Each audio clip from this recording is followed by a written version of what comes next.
আন্দোলন করা জরুরি, রাস্তায় থাকা জরুরি।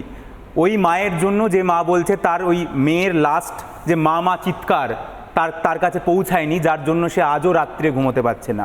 আমাদের এই প্রত্যেকটা জিনিসের জন্য এই রাস্তায় থাকতে হবে, কারণ অ্যাকচুয়ালি হয়তো যারা এটার সঙ্গে জড়িত তারাই হয়তো আমাদের সঙ্গে মিছিলে হাঁটছে, তারাই হয়তো উই ওয়ান্ট জাস্টিস বলছে। তাই তাদেরকে আমরা যদি আইডেন্টিফাই না করতে পারি তাহলে এর থেকে বড় লজ্জার কিছু হয় না, এবং এর পরবর্তীকালে আরও বেশি সাহস বেড়ে যাবে মানুষের। তাই সেইটা যেন না হয়, তাই ততদিন অবধি এই আন্দোলনে আমাদের থাকা উচিত, রাস্তায় থাকা উচিত, যতক্ষণ না অ্যাকচুয়াল যারা দোষী তারা শাস্তি পাচ্ছে।